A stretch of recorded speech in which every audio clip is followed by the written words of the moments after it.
Hello again, everyone. DADHICHI here from Astrological.com.au. And what a month it's been for me. And I guess it's got quite a bit to do with the very important transit of Jupiter into the sign of Leo. I've just spent a couple of weeks, well actually the last month, traveling in the US, then again in India and Bali. India was by far the most intense, however. And sometimes in your life things happen that you just can't quite fit into your rational mind. Skeptics always want some sort of reason, scientific reason, logical reason for why things happen. I'm referring particularly to a temple that I went to, which was 1,300 steps. I was taking a friend of mine, a politician from the Philippines, up to visit some of these temples. And when we got there, it was a long way up, as I said, 1,300 steps up, 1,300 steps down. We were about 3/4 of the way up and just casually asked someone about the so-called deity, which we believed was Hanuman, the monkey-faced god. And of course, all the way up, there were plenty of monkeys to lead us to believe that we were in the right place, but we weren't. We were in the wrong temple. So what were we to do? We decided to continue up the mountain, up the steps, all the way up. Bit of a hike. It was a pretty grueling walk up. Not sure why, because 1,300 steps. It's not like Mount Everest. But the interesting part of this was, the moment I set foot into the actual shrine, something happened to me there. As I said, it wasn't anything rational. I mean, I was quite healthy, quite happy. The moment I set foot into the shrine, I basically almost passed out, fell to the ground. It was like I'd stuck my finger into the socket of a PowerPoint.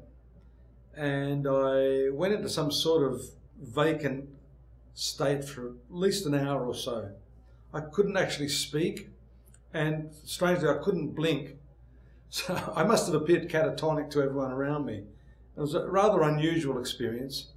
I can only attribute it to this little shrine and the deity there. I sort of vaguely remember walking back down.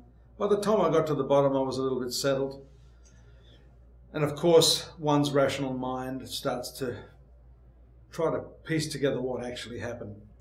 I still don't quite know what happened, other than to say that there was some sort of power there.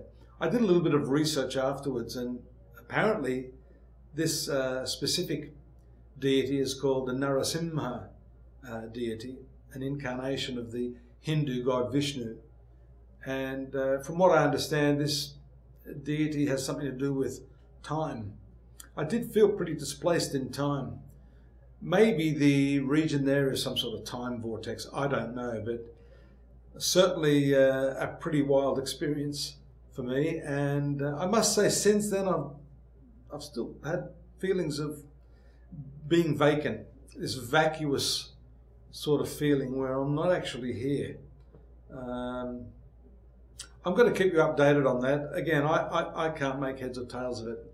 But I guess sometimes with these sorts of experiences, we have to just flow with them and just accept that there are things beyond the mind, beyond our comprehension.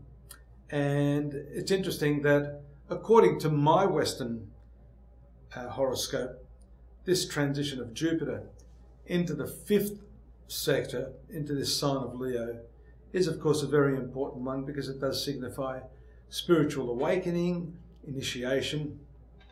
So my first astrological hunch is that maybe there's something going on there where some karma or some genetic or subconscious, I guess, experiences have been released, something's been shifted and dislodged.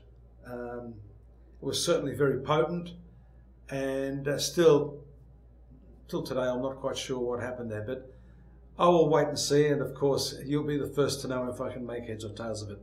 Join me now as I give you the transits for the month of August for each of the 12 star signs. Thanks for joining me.